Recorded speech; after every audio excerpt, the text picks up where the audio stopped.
What's up, guys? It's your boy Raj, and I'm here with your boys Elad and Ryan, and we're going to be looking at AP Statistics Chapter 3.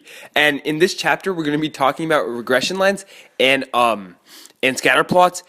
And I just like to give a quick shout out to Miss Schultes for having us do this project. And so yeah, let's get right into it, guys. Let's have some fun. All right, first, we're going to have to look at scatter plots and correlation. So before we begin, we got to go over explanatory and response variables. If we have a variable x that might help explain or even predict changes in another variable y, we call that x an explanatory variable and y a response variable. So, a scatter plot shows the relationship between two quantitative variables measured on the same individuals. So when we're looking at scatter plots, we got to use DOFs, okay? Direction, outliers, form, and strength. So in this graph that I provided over here, we can see that the direction is a positive correlation. There are no outliers, and the form is that the graph is linear. In addition, the strength is fairly strong since the points are close to each other. So let's talk about the correlation R. R describes the strength and direction of a linear association between two quantitative variables x and y. So, an R that is close to 1 or negative 1 shows a strong correlation, and a negative R means that the correlation is negative, and a positive R shows that the scatter plot is positive. All right, let's go into section 3.2, which is talking about the least squares regression.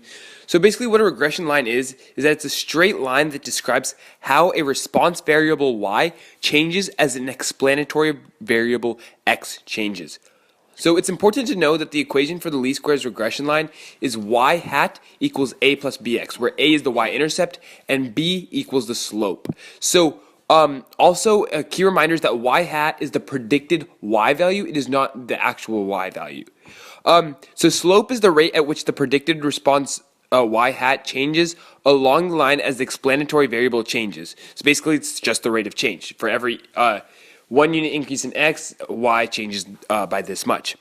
And it's important to avoid extrapolation, and this is the use of regression line to predict data outside the range of values. The reason that this is bad is because when making the regression line, you do not take into account the data outside the values, so the regression line does not count for that. So if we use data that is outside the range of values, then the y hat would be very wrong, and we should always avoid extrapolation. And now moving on to residuals. Residuals is basically the actual value versus the predicted value.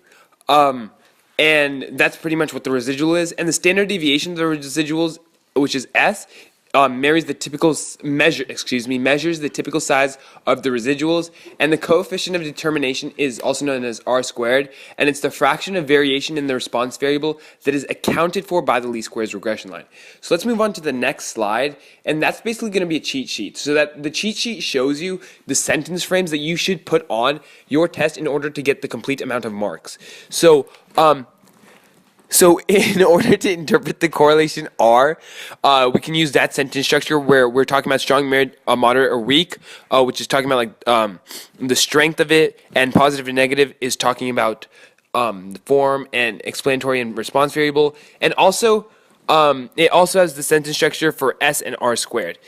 This is another AP problem that you guys can do.